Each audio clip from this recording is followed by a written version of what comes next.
Such a privilege to be with you today, and the lament was just so powerful, and it's one that I've never heard before. So I give you credit to be able to own your position in this country with such, I would just say, passion to recognise the history of this land. And I am grateful and appreciative to be able to hear the lament and to be a part of that.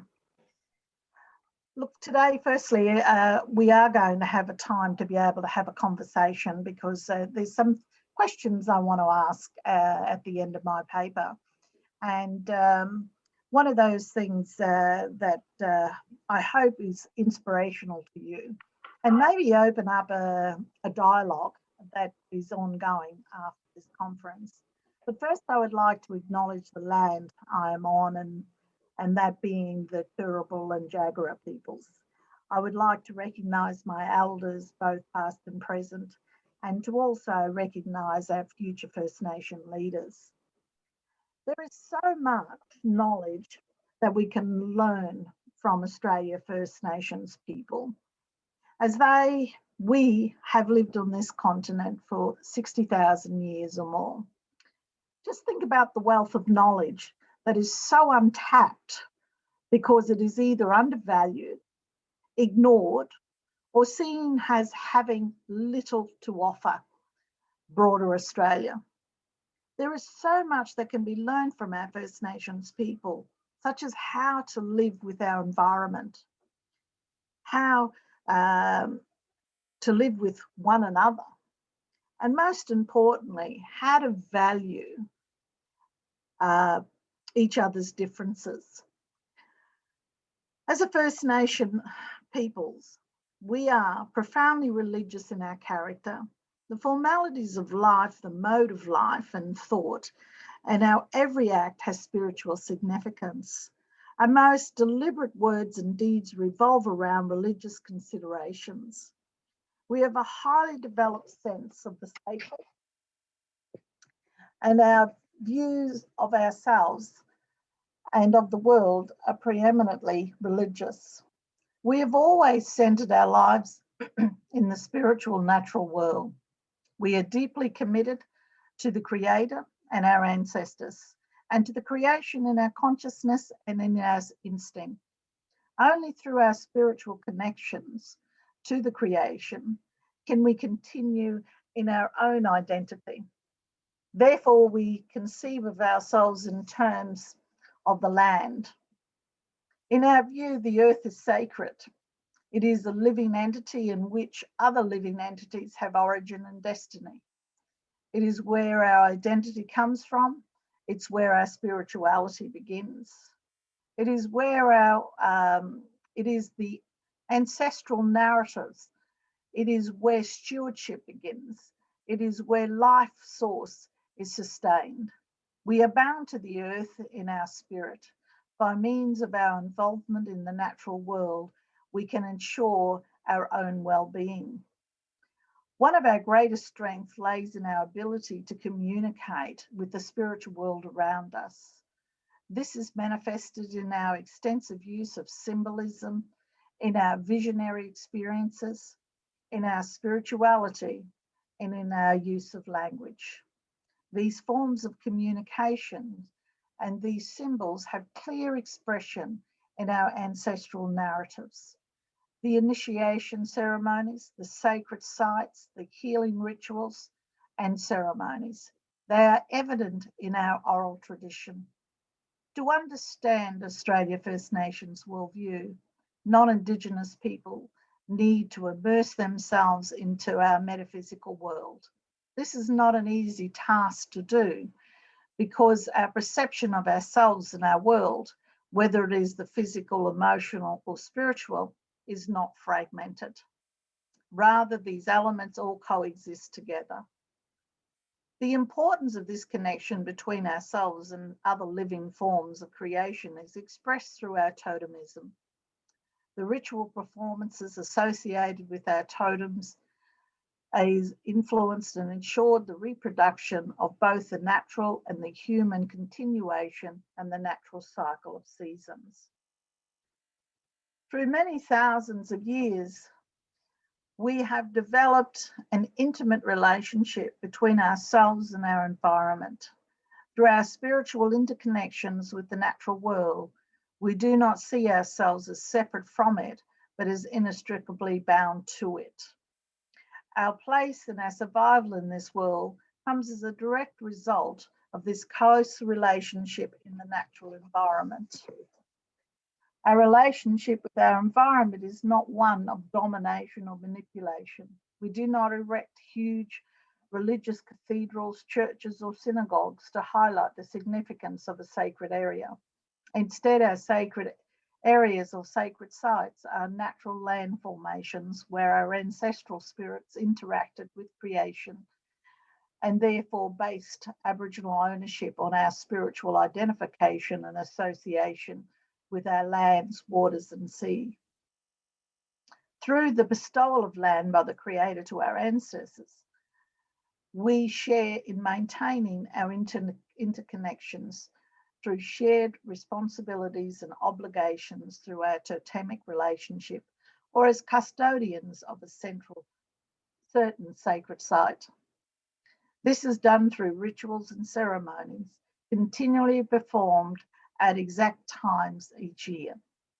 They cannot be done by just anyone. They can only be done by those responsible as custodians of that particular site. These may be done, however, by more than one language group.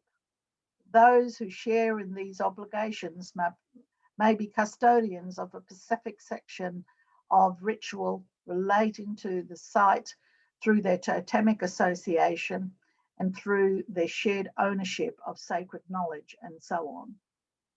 Cooperation or sharing is an important factor in any First Nation society, not only between genders, but also between clan and tribal language groups. The division of labour is shared amongst the community as well as responsibilities and obligations of sacred rituals and ceremonies shared between clans and tribes, as each may have ownership of a certain section of a particular ritual. For Australia First Nations, our ancestral narratives, which anthropologists refer to as the dreaming, are the embodiment of the truth as they detail the beginning of creation and the life of all living things. It is the basis on which First Nations connection to land, water, and sea is associated, and through which it is symbolised. Ancestral narratives are maintained in an oral tradition and told and retold by elders to the next generations. And the ancestral narratives are recorded within the land, water, and sea of the Creator's actions and interactions with our ancestral spirits in the creation of our environment. The birth of our humanity, the essence of our religious beliefs, laws, ceremonies, and rituals are derived from our ancestral narratives. They hold time immemorial and are the external nexus to our spirit creator and ancestral spirits to the past, present, and future generations. Ancestral narratives are the embodiment of truth. The authenticity is never questioned. They are not written in some book.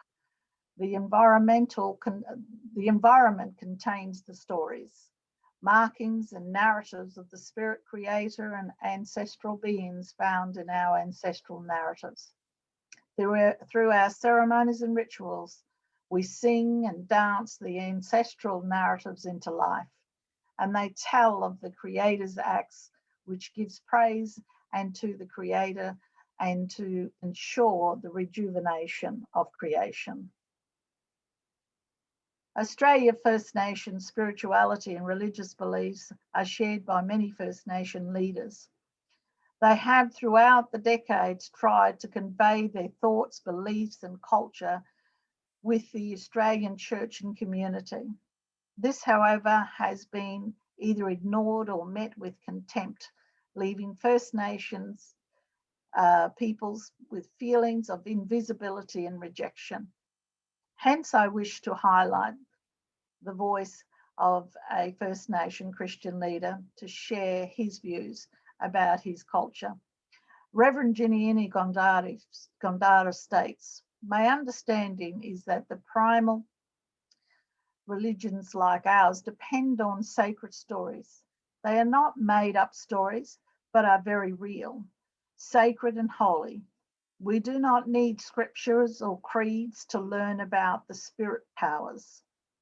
Our Aboriginal spirituality is alive, and everything we see in the God-given nature, the trees and bushes and creatures, are all alive and not dead. Our cultures are living culture. We Australian Aborigines make no distinction between the religious and the secular, between the natural and the supernatural. Our religion can be seen as a particular view of the universe and sets of relationships with it. Relationships which include people, gods, spirits, magical powers, totems, the land, features of the landscape, living creatures, trees, plants, and all physical objects. All of these are, in some sense, a potential source of power. Relationships with people and ancestral spirits are universally the most important, for at the center of life is the community of people and spirits, all of whom are alive.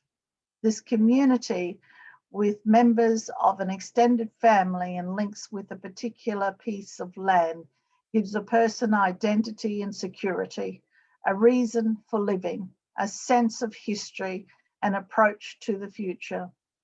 All the rituals of birth, initiation into adult life, marriage, death, are directed towards maintaining these links.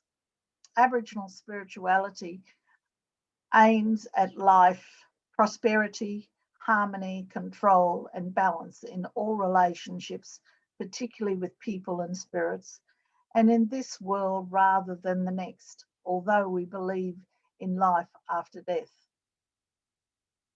First Nation leaders would speak boldly about our spiritual belief and faith, and quite often be forcibly heard to state in no uncertain terms their understanding of the Creator God within our midst, and that we had and continue to have a very strong relationship with the Creator Spirit. They would try and tell the missionaries and Western churches and Christians that they did not bring God to this country, as the Creator Spirit already existed in our land. And we have a deep understanding and a reverence of the Creator. The relationship with the Creator is a vital one for First Nations. It is the source of our spirituality and beliefs, as it is the time of the Creator and the beginning of everything, the beginning of time, creation of life, the birth of humanity, and the ordering of all things. It is the remote past of spirit ancestors. This past lives on in ceremonies and rituals that have been passed down by word of mouth from generations to generations for over 60,000 years. The time that the First Nation people have lived on the land called Australia. Our ancestral narratives mean the eternal link between the Creator and the ancestral spirits and Aboriginal humanity, the creation of life and the sustaining of life, the connection to land through totems and sacred places given to us by the Creator through our ancestors, and the relevance of the nexus between there and then to here and now. In this creative period, everything was different to how we view this land today. This was long ago, in a time when everything was being formed, when the world was featureless. This is the time of the Creator this is the time of the Creator, and through our creative beings, came either from the sky or under the earth, or maybe over the horizon. Nevertheless, when the Creator moved into actions through our spirit ancestors, shaping and creating the environment as we see it today, often this act of creation came as a result of spirit ancestors may have left a part of themselves in this process of creation, marking significant features in the landscape. The spirit ancestors, for example, leave a backbone in the form of a ridge, or an eye which is marked by a waterhole, and a tail which becomes a tree. This period of creation is viewed as being very sacred to Aboriginal people. This is the link between First Nations and the Creator and the spirit ancestors, and is embodied within our religious beliefs. During this time of creation, the relationship between First Nations and the Creator and the environment and the earth and the sky and the spirit world and the human world all are intertwined, forging the eternal link which forms the basis of Aboriginal religious belief systems. Also found in the ancestral narratives, the creation of some origins of animals are described. For example, the quarrel between the two spirit beings in which one hit the other with a stone on the back and became the first turtle, or the one in which another spirit being is speared and the spears turn into quills and became the first porcupine, in which red oak or pipe clay is found today as a result of the spirit being spilling blood, milk, or semen on the ground during the time of the action and interaction of spirit ancestors. A perfect example of creation narrative that describes the land. This ancestral narratives provide an Aboriginal view and understanding of creation.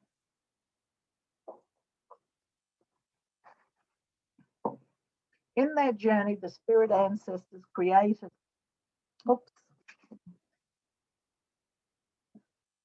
In their journey, the spirit ancestors created through their actions the form of the landscape. The routes they took became watercourses, lines of trees or sandbanks. Where they cut down trees, valleys were formed. Where they dug in the ground, water flowed and springs were formed. Where they bled, ochre deposits were created. And where they died, hills and rock formations remained. Every action has a consequence on the shape or the form of the landscape, which remains as a sign or evidence of their actions. Furthermore, they could change their shape from one form to another. In this way, the spirit ancestors were able to transcend the boundaries of everyday world, dissolving the distinction between animate and inanimate forms and between one species and the next, as well as creating the forms of the world. They gave it order by naming the species of the plants and animals, and they saw on their journey and by establishing rules of behaviour and cultural practices. They expected the human group who succeeded them to follow. In our human world as well, through the laws that are handed down by our ancestors through the Creator, came the Makarrata of how people, the laws that defined how we were to live together, how we were to also work together cooperatively. Our system was egalitarian. There was a council of elders of both men and women. Men and women were equal. We had men's business, women's business, which defined a religious balance that had to be maintained within our society. And all of these are very much relevant today.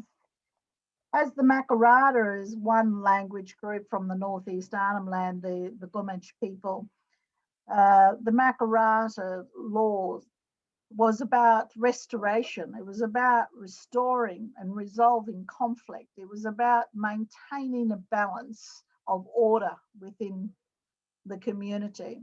If and when someone broke the law, there would be consequences depending on the seriousness of the incident or the law breaking. For example, you know, if a life was taken, then they would, as a formal council of elders, then determine with the family, and the family would be very much a part of this process of identifying what punishment would be issued. And the makarata is about, you know, one form of punishment. It's about spearing somebody in the thigh, in the side, and that was done by 3 people, and they would have 1 spear each, and they would have, that was usually the family of whoever had been, you know, committed a crime against. And if the person was skilled enough, he wouldn't get speared. He'd be able to dodge them. And quite often he would also have a colleague that would join him. But the point is that once it was done, once the act was done, restoration came to the community. There was no more, you know, division that took place. This restored balance, this restored law, and it was never to be spoken of again. In one instance, in the Northeast Arnhem Land community, there is the tragic loss of a young woman who visited them during a period of time from another language group. And she slept on the beach with them, and they had surrounded her, sleeping side by side. And somehow the crocodile come and took her without waking anybody. And sadly, that life was lost. Now that community, the Gummidge community, now and forever will pay restoration to her family, and in giving them annually money that has been agreed upon through the makarata process. And that will continue forever while her family is alive, and her extended family. That community are obligated to pay an annual fee to that community, to her family, for the loss of her life. So this is how the makarata is applied. But once again, restoration comes into place. And to me, you know, when we look at our criminal system and how our children are being criminalised, and how our people are also, you know, incarcerated at high rates, there is no we see a real deep sense of bias and racial bias towards our people, that we are somehow, you know, guilty before we're proven to be innocent. And quite often innocence doesn't even come into the equation because of race, and therefore we find a high level of incarcerations. It's becoming pretty sad when we see a high level of children being incarcerated. Just think about it. What 10-year-old do you know is responsible for their actions to the point that they can go to jail? Think about your own grandchildren, a 10-year-old child. What crime could they commit that would see them in a jail? And then think of our children, because quite often our children have committed just ridiculous things of stealing bread and food, just trying to feed themselves, and doing stupid things that a child quite often will do without understanding the seriousness or the consequences that may be applied to their actions. So we mourn the fact that, you know, our children are criminalised and incarcerated at such a young age across this country. We have what we call within the juvenile system a restorative justice process that's come in, that is trying to draw upon the makarata process where a community come together and elders along with the victim, and a discussion has taken place. We have, the perpetrator has to listen to the victim's statement of how they felt, what that meant to them, and then as a part of that process, they have to also hear the charges that are listed against them, and they have elders also there talking to them about the seriousness of the nature of what their acts have done and how it's hurt people and traumatized people. And from there, then there is a process of, what needs to be done. And the young person has an opportunity to lament, to be able to, apologize for their acts, and to be able to reach out to the people they have offended in a heartfelt way. And that restorative process is, one that is okay, and as I said, trying to pick up on the First Nations process of Makarrata, of traditional law. There's also another case of where we hear of stories of payback. That is not traditional law in practice. That is outside of traditional law, and that is vengeful.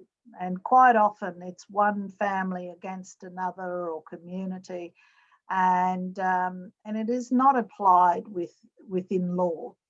And so it's taken out of its own context and applied in a way that is mean and vengeful, and that is not one that we support at all. So please don't get confused when you hear that term payback. That is not the application of traditional law. That is just a vengeful process of inflicting pain and harm. So the question I have for you today, when we think of the knowledge, when we think of this knowledge that First Nation people must have obtained and developed over 60,000 years of living in this continent, the wealth of knowledge that comes with that, why is it that we have no value for it? Why is it that we don't seek this knowledge more so in an earnest way? Today, Australians have so much that we can learn from First Nation people. How to live with each other, how to care for environment, how to respect Mother Earth and each other. And the question I have for you today as I conclude is, no other country in the world can state that they have the oldest living culture in Australia. And I wonder what that triggers. Does it trigger any emotion within you? Does it raise up a sense of pride? Does it raise up, I don't know, disdain? I don't know. Does it raise any emotion within you? Because that is the question that needs to be asked in Australia. Is, you have the oldest living culture in the world at your back door.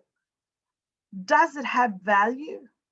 Is it something you want to protect?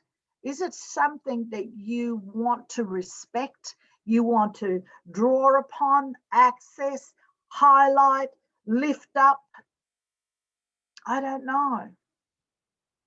But one day, unless we do respond in a manner to, validate this statement in a positive way, it won't be long when we can't even make that statement anymore. So I want to leave that question with you. What does that statement draw upon you? What emotion does it raise in you? Does it want to move you to action? Does it want you to shout from the rooftop, let us not lose something that is so invaluable to us? that gives us, that can give us wisdom, that can give us a different view of how to live with this country and live with each other?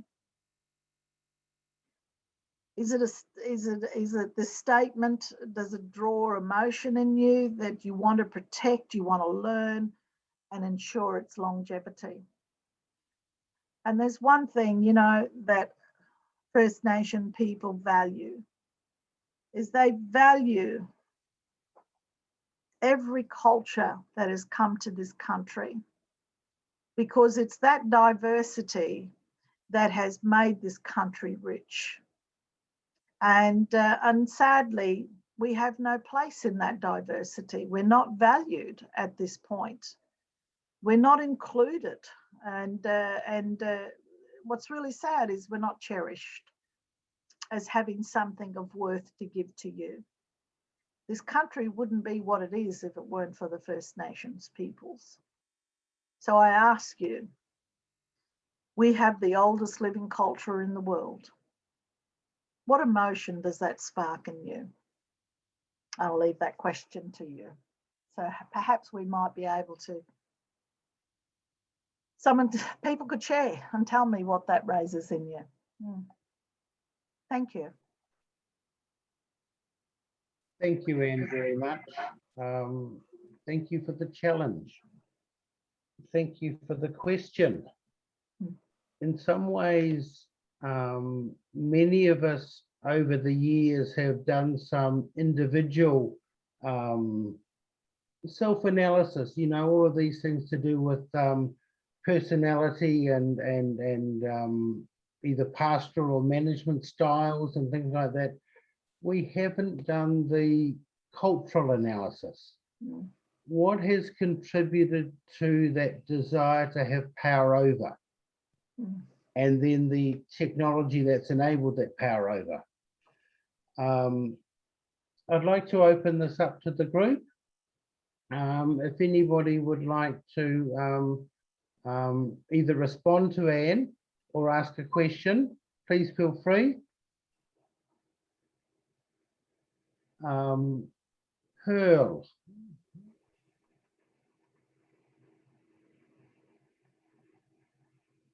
Pearl, would you like to unmute yourself and ask?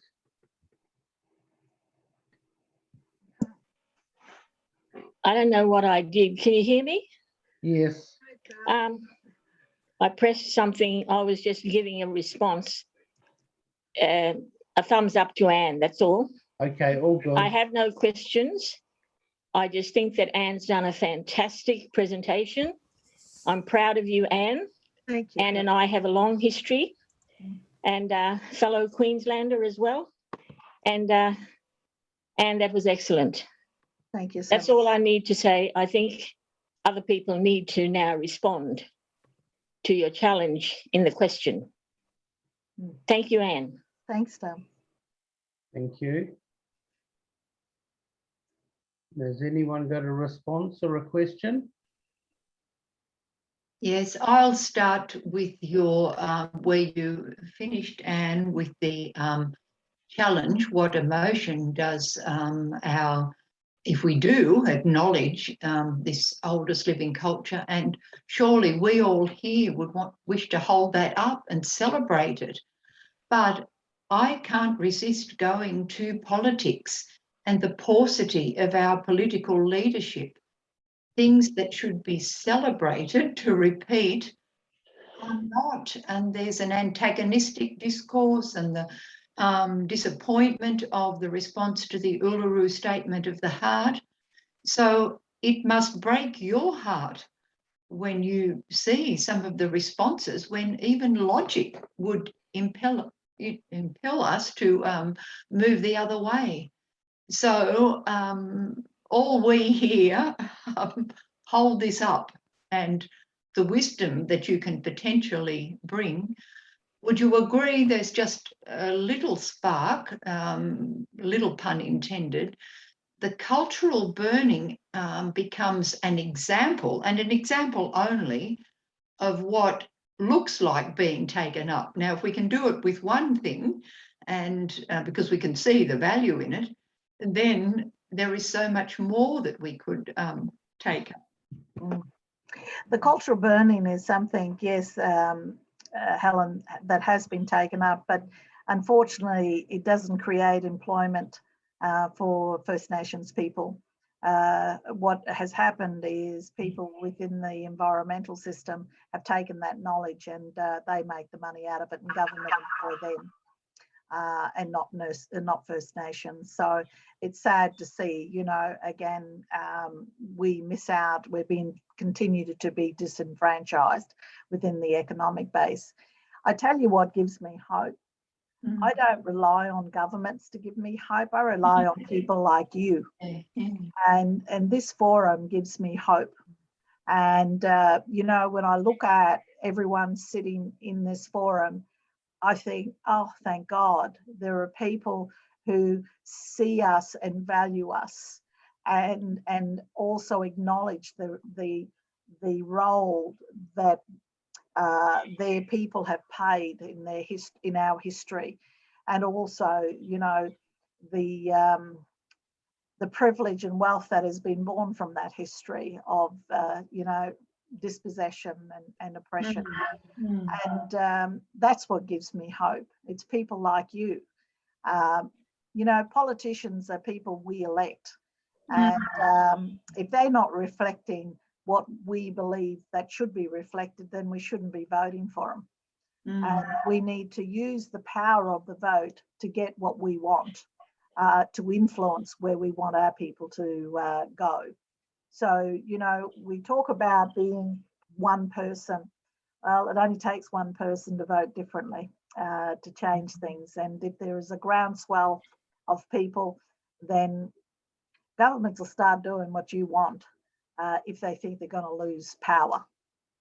And that's where the influence, you know, with our age group today and with young people today, a lot of young people are tired of this attitude of this governments and other governments around, you know, what we're going to be leaving them, what their inheritance is going to be, and what that's going to look like, because we've left them with we're going to be leaving them with a country that's in such dire strait, you know, environmentally, that they are going to have to repair. So they're getting a bit frustrated as well. So, you know,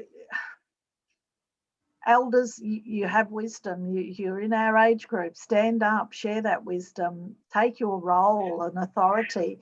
It may not be within your culture, but I can tell you what, you'll get a lot of First Nation people walking with you, standing with you, elevating your voice, because in our culture, you are very much valued and your wisdom is very much a part of our world. So don't be shy and don't be embarrassed. Stand up and shout to the world what you need to say.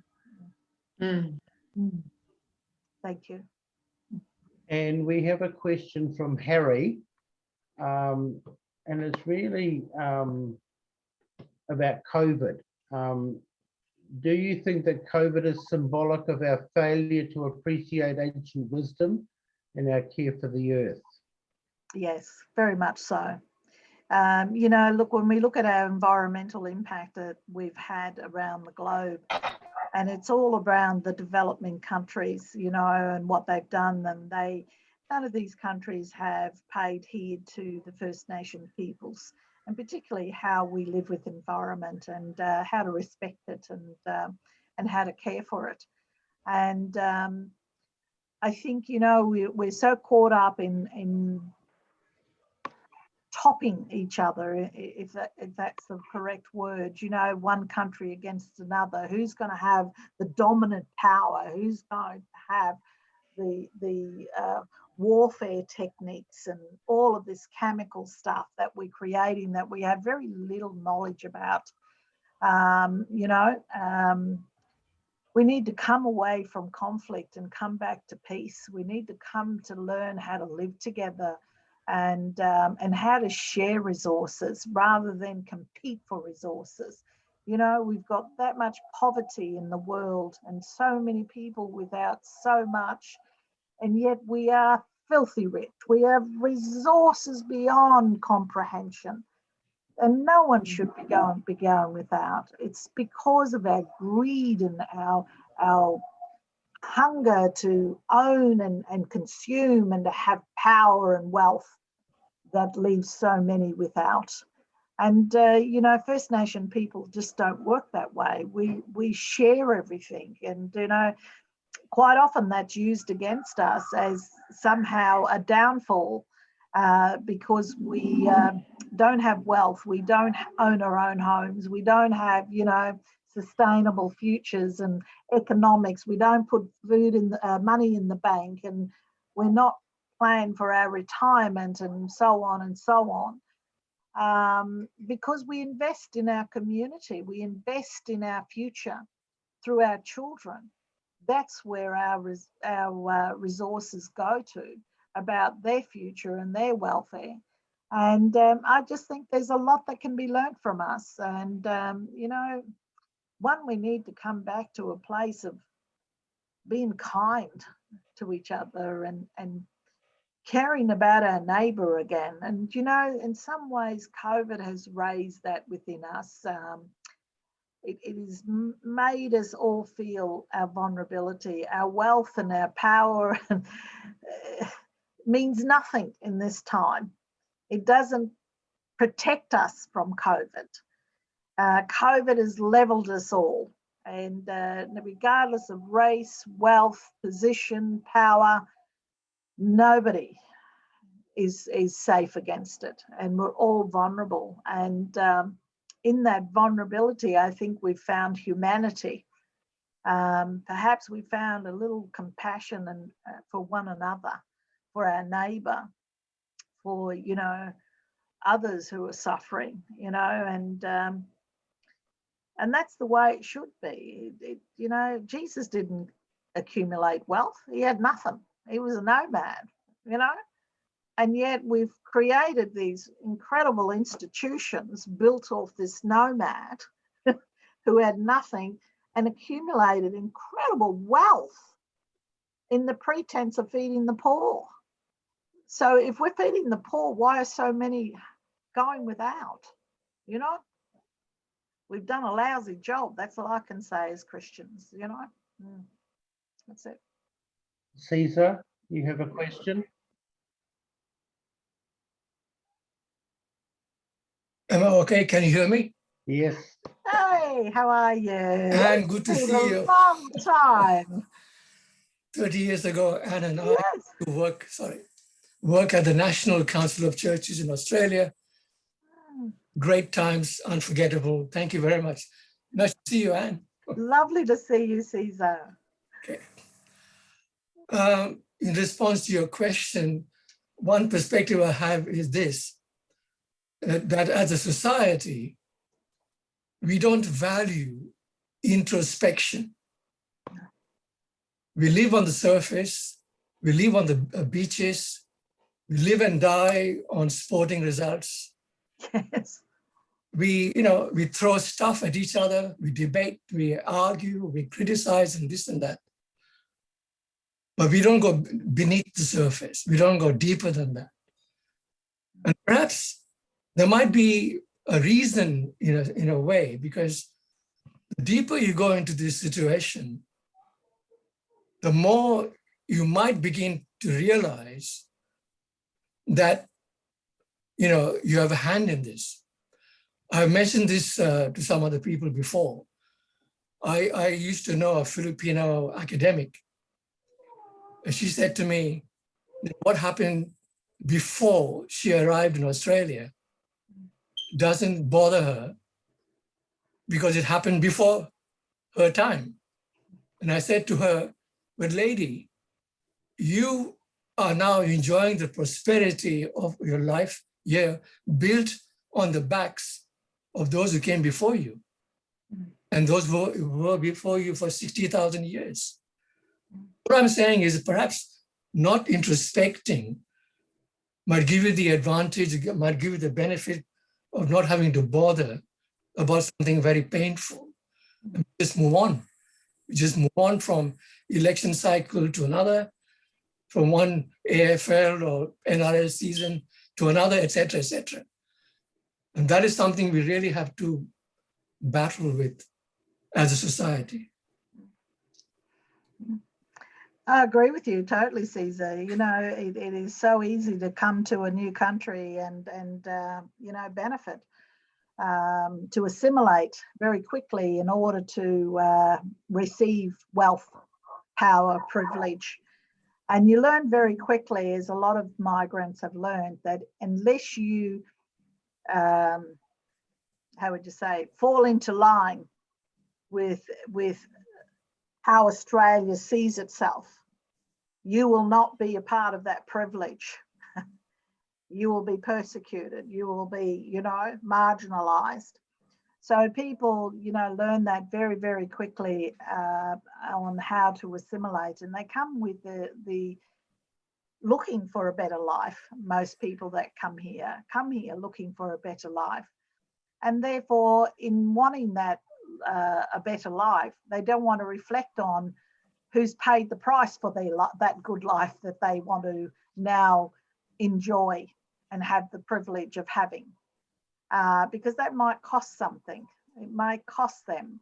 We've become a very, I would say, you know, Australia has been a self-centered nation, enjoying incredible wealth. But at the same time, in saying that, Caesar, I have to say, how can Australia know anything more when it's not being taught its own history, when they have no access to this knowledge, where governments are deliberately keeping people ignorant, and media defile us every day and you know, denigrate us.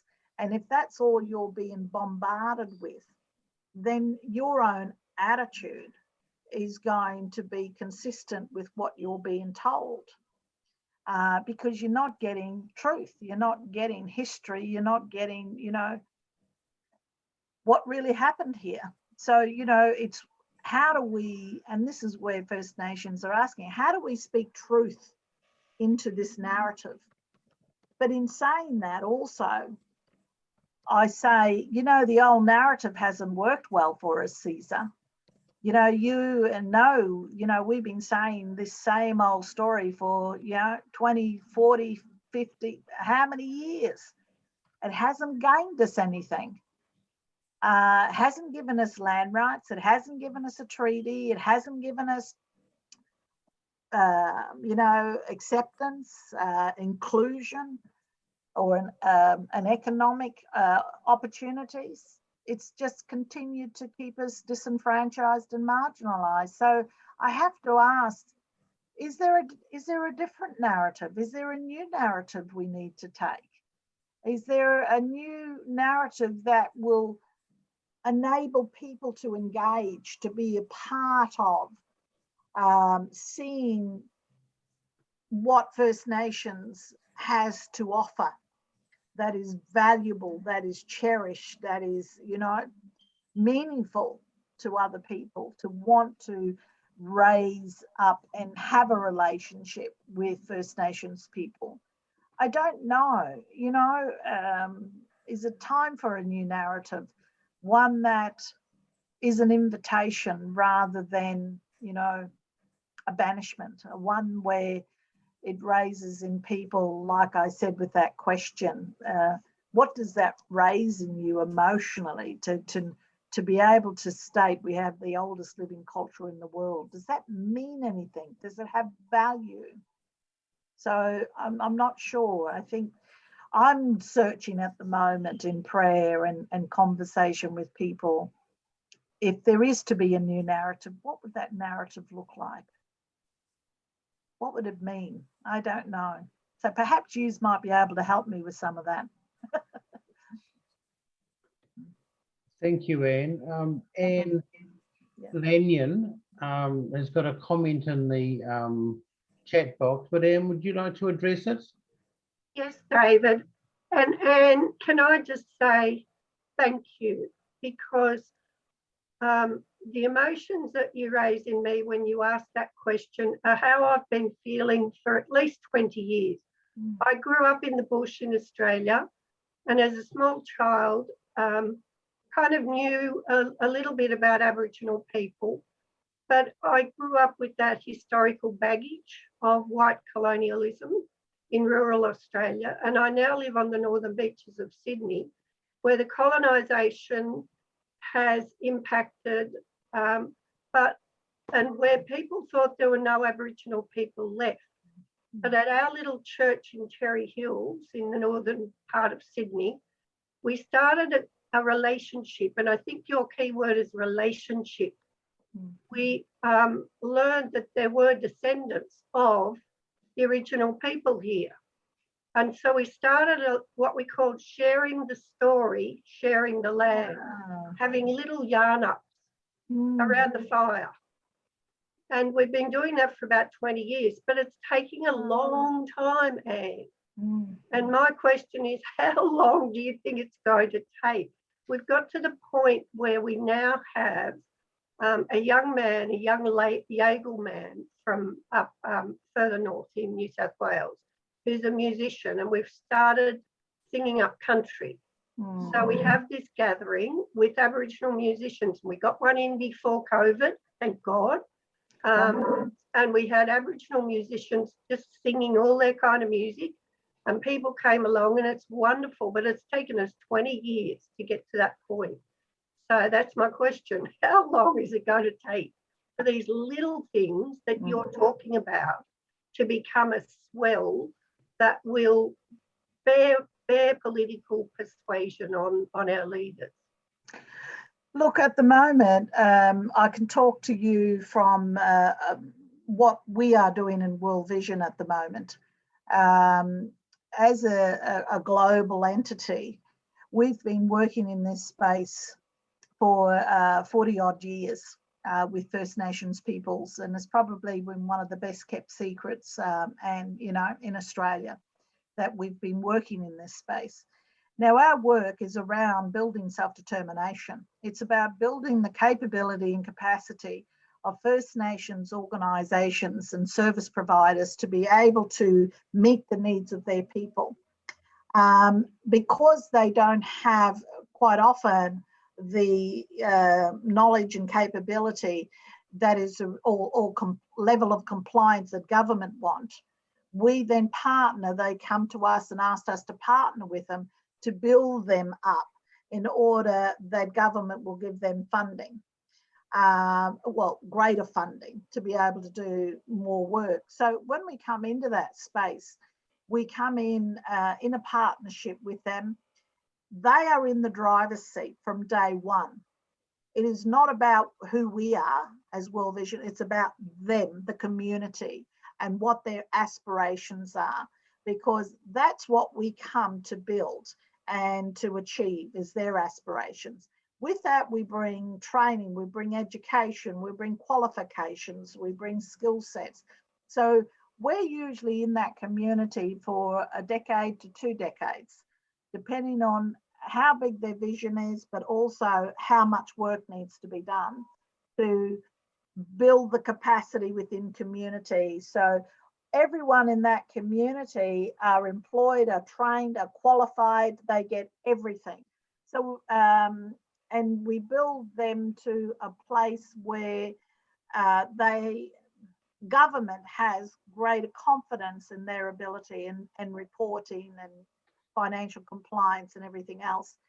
And once they're sustainable, because we help them with that, we give them all of our skills, all of our knowledge. And once that's all done, we then slowly withdraw because we go on to another community. So all over Australia, we're doing that at the moment, working in remote areas, doing this work. We're also dealing with, we're also through our faith dialogue, we also addressed the family violence. Most of our people have been missionised across this country, and they've been given a very colonial interpretation of, the Bible, particularly Genesis, and where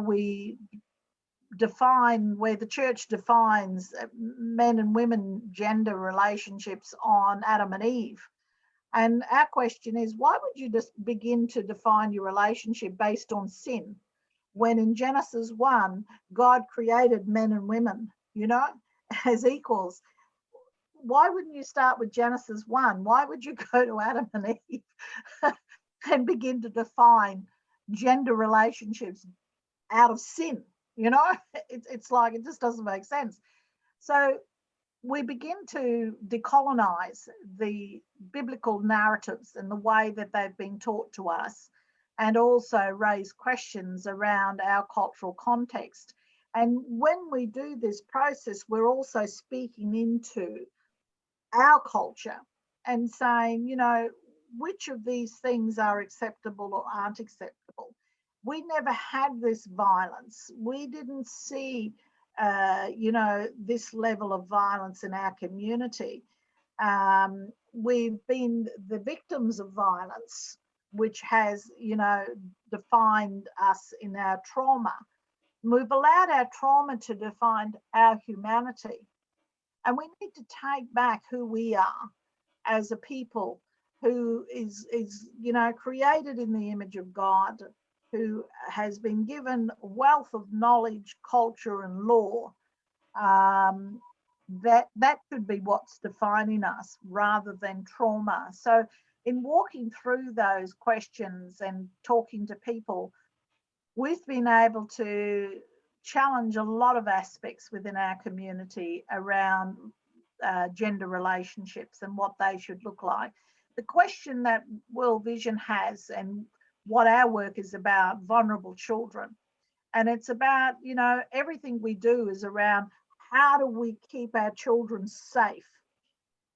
And what future are we laying for our children to have opportunities, to be able to grow into the leadership, you know, and to be a part of the future, which is, you know, extremely important for me, because it's about valuing and investing in our children's future and what that may look like. So, you know, people like yourself, World Vision is a good way to start and to support, you know, if people want to support First Nations, then World Vision is a good way to do that, by supporting the programs that we're doing, by becoming a part of our network and community, you know, because I'd love to be able to come and meet your community and talk about our work, so that you can become a part of the bigger picture. You know, everyone's out doing their little bit of something. We need to connect them all now, so we have a greater impact happening around who's doing what and where it's happening. So we all become aware, and we're all a part of a bigger picture that brings value to First Nations people. The hope that First Nations people now need today is to know that there are Australians that are championing their rights, and their right to have life in all its fullness, in whatever context that may be.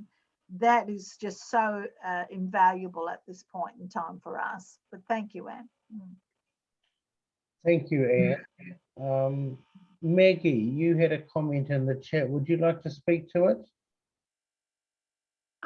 Yes, I thank you very much, Anne, for your presentation, and I wish all Australians could hear it, because I think what you've laid out to us is the history. I was particularly fascinated with the you know, the ancestral narratives, and I think in my comment you can see that I'm really impressed about how this has maintained and survived such a long time without all of the bells and whistles that we have today.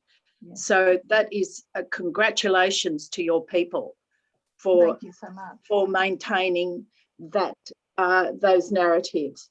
Yeah. I mean, I remember you've ignited in me. I did attend a course in Mission in Focus a long time ago, which was an introduction to Aboriginal theology. And I have to say, I'm a little bit emotional because I feel our culture is somewhat empty compared to yours. And so I felt that a long time ago, and you've just reminded me of that emotion. And, you know, my comment was also to do with, you know, I wish I had identifiable totem. I mean,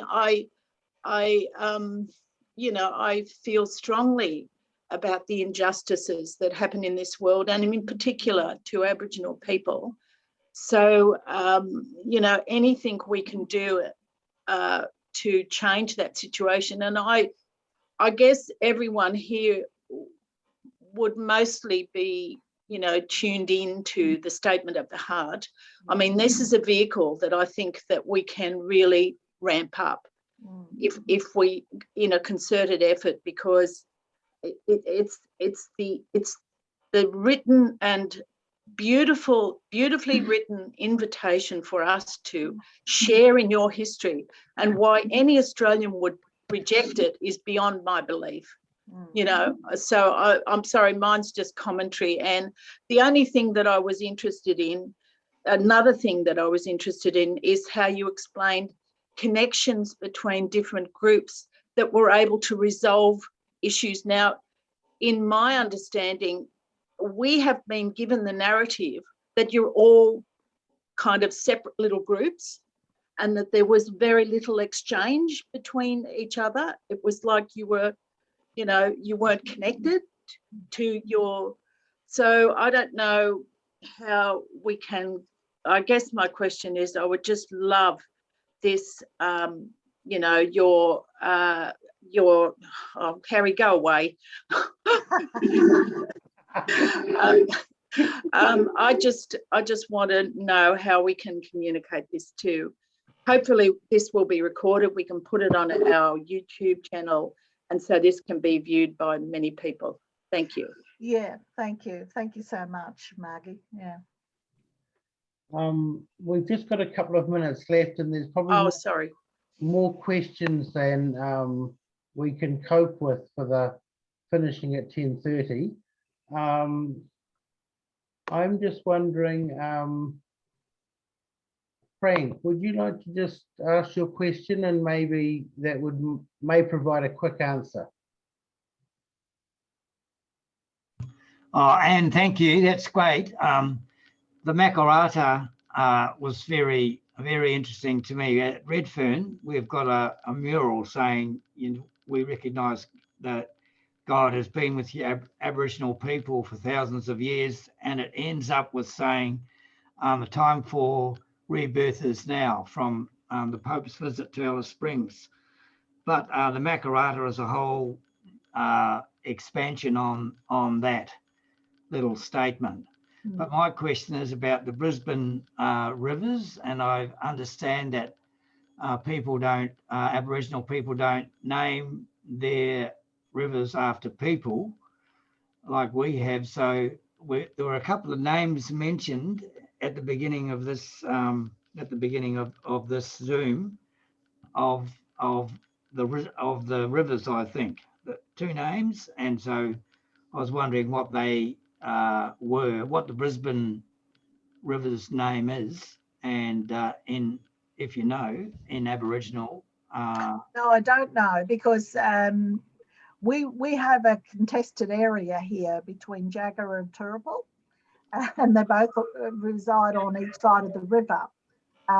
So it would be hard to say which name is applicable, because of it's contested, and so we try to avoid it by giving it either name because of the conflict. So at the moment we just refer, like everyone, the Brisbane River, because we don't want to be drawn into conflict or validating one over the other. So we just avoid it altogether, Frank. Thank you. Perhaps when native title is resolved, we might be able to then say and validate the reference that traditional owners use in talking about the river. Most of the rivers are a reflection of the spirit ancestors' travels. So quite often they'll be referred to in the way of whatever that spirit ancestor is. that has carved the waterways. That's usually the name they give to them. So it's around the spirit ancestors more so than it is around, you know, people's names and things like that. Yeah. Thank you. Thank you. We're almost on time, but Harry claims he's got a quick comment or question. So Harry.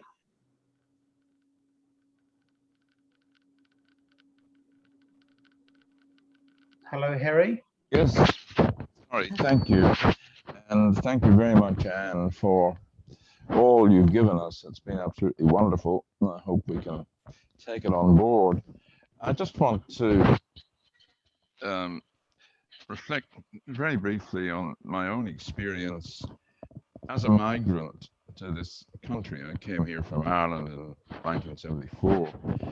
And I grew up surrounded by sacred sites that related to the sort of Irish Christian culture, ancient churches, high crosses, old monastic sites, and others going back beyond Christianity. And that was very much part of me. And of course, when I went to explore Europe, there were even more. When I came to Australia, suddenly I felt a great sense of loss that all this was gone, until we went to the Flinders Ranges. And I sort of realized there that I'd come to a place which was very close to the beginning of creation. That was a quite new experience. And really, if you like, the great cathedrals of Australia are places like the Flinders Ranges, Uluru, Kings Canyon, Kakadu, and Kimberley, all those places where you really engage with the spirit of creation. And I sort of really felt I was finding myself again in these ancient places, and of course meeting with the people of those places. So that's just a brief reflection. Yeah, that would have been the, just trying to think, the Anangu people, at Flinders Ranges. Where in Ireland did you come from? Because I've been to Belfast and Corrymeela and all of those kind of areas.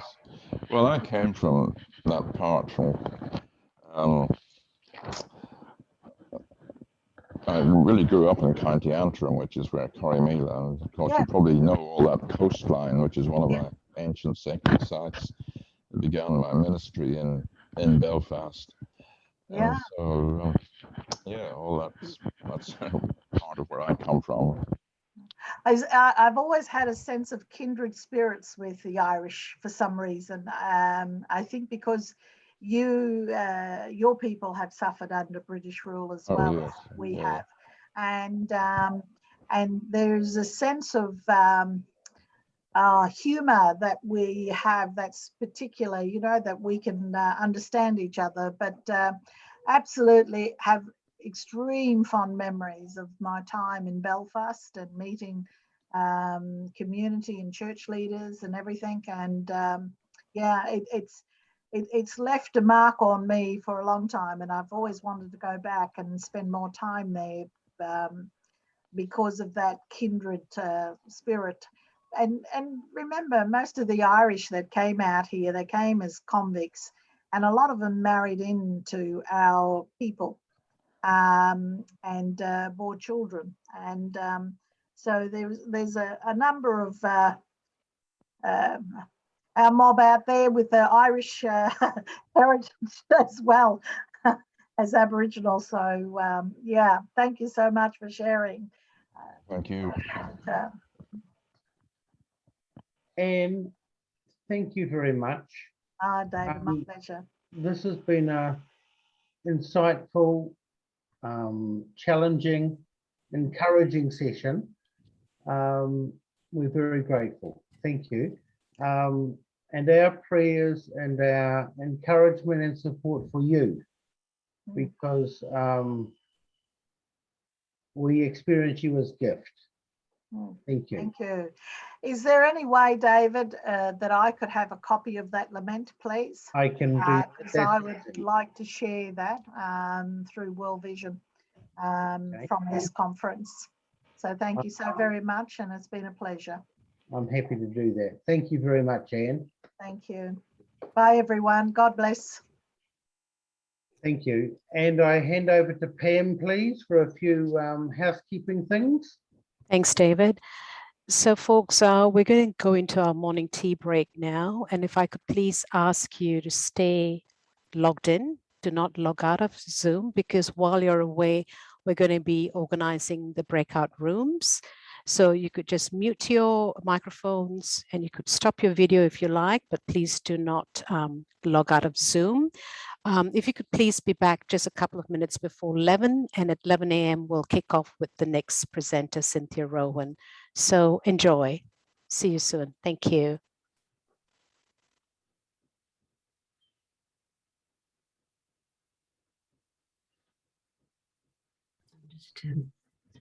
We can just go and have our morning tea now or whatever. Okay. There'll be nothing.